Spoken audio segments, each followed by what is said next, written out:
Sugatan naman sa pamamaril ng hindi pa nakikilalang mga sospek ang isang babae sa Calatrava, Negros Occidental. Yan at ang iba pang rumarapidong balita mula sa probinsya, hatid ng iba't ibang istasyon sa ilalim ng MBC Media Group. Walang awang pinagbabaril ng mga sospek ang isang babae sa Barangay Suba, Bayan ng Calatrava, Negros Occidental. Ang biktima kinilala na si alias Catherine, residente ng Barangay Suba ng nasabing bayan. Ayon kay Police Captain Jesus Albajepe ng Calatrava Municipal Police Station, sakay ng motorsiklo ang biktima nang nilapitan ng tatlong mga sospek. Nasakay din sa isang motorsiklo at walang awang pinagbabaril. Si Catherine ang mayroong tama sa baba, sa kamay at sa gilirang bahagi ng kanyang katawan na patuloy na ginagamot sa Calatrava Municipal District Hospital.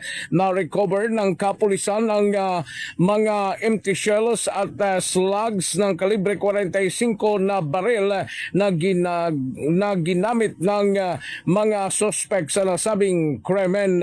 Para sa MBC TV Network News, ito si RH46 Rex Cantong, una sa Pilipinas, una sa Pilipino.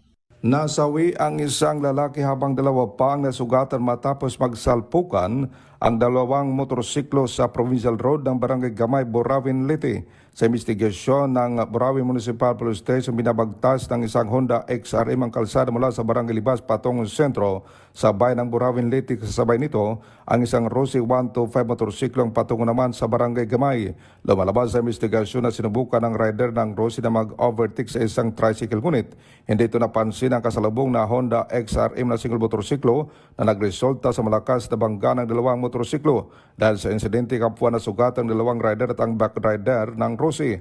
Agad silang itinakbo ng Municipal Disaster Risk Reduction Management Office Rescue Team sa Borawin District Hospital para sa kaukulang lunas. Gayunpaman, diniklara na dead on arrival ng attending physician ng rider ng Rossi. Ang rider naman ng XRM ay nilipat sa Eastern Visayas Medical Center, Tacloban para sa karagdagang paggagamot. Patuloy investigasyon ng Borawin Municipal Police Station habang nasa kanilang kustudiya ang mga sangkot na motorsiklo. Nito si Arstratito Jimmy Angay-Angay para sa DZRH, una sa Pilipinas, una sa Pilipino. Nasa kustodiya ngayon ng San Carlos City, Pangasinan Police Station ng isang street-level individual drug personality na 24 anyos na binata, residente ng syudad matapos itong masakote sa buy-bust operation ng PNP. Batay sa ulat ni YC Chief of Police Lieutenant Colonel Lawrence Kate Calob, nagsagawa ng operasyon ang kanyang mga tauhan sa City Drug Enforcement Unit alauna medyo ng madaling araw kanina. Isang nagkunyaring buyer gamit ang mark money, binentahan ng suspect ng dalawang plastic sachet na naglalaman ng hinihinalang shabu na tumitimbang ng 3.2 grams at may street drug price na 21,760 pesos at agad itong inaresto. Nabawi ang mark money sa suspect, kaso ng paglabag sa Republic Act 9165 Comprehensive Dangerous Drug Act of 2002 ang kinakaharap ngayon ng akusado. Mula sa Action Radio Pangasinan para sa MBC TV Network News, ito si Freddy Pajardo, RH38, una sa Pilipinas, una sa Pilipino. Himas Rias ang top 2 regional most wanted person matapos naaresto sa isinagawang operasyon ng Eden Police Station sa Barangay Eden, Davao City. Katuwang ang City Intelligence Unit.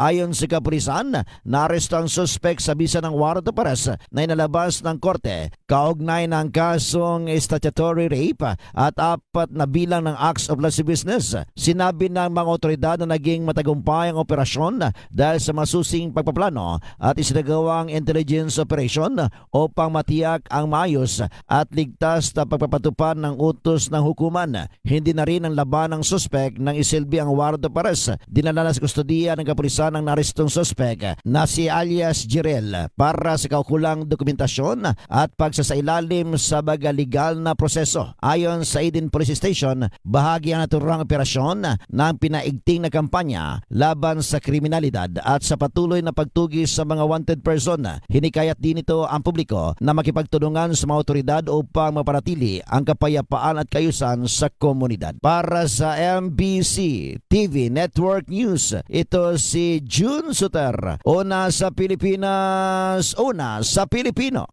Formal na nanumpa at nagsuot ng kanilang bagong ranggo ang 336 na bagong na-promote na mga tauhan ng Police Regional Office 3 Pro 3 sa isinagawang sabayang oath-taking, donning at pinning at rank ceremony sa Camp Oliva, San Fernando City, Pampanga nitong Hulyo 29, 2026. Pinangunahan ni Pro 3 Regional Director Police Brigade General Jess B. Mendez ang seremonya kung saan 167 ang Police Commission Officer at 169 ang Police Non-Commission Officer na nabigyan ng promosyon. Sa kanyang mensahe, hinimok ni Police Brigade General Mendez ang mga na-promote na gampanan ang kanilang mas mataas na responsibilidad ng may dangal, kababaang loob at integridad kasabay ng patuloy na paghahatid ng serbisyong mabilis, tapat at nararamdaman sa mamamayan.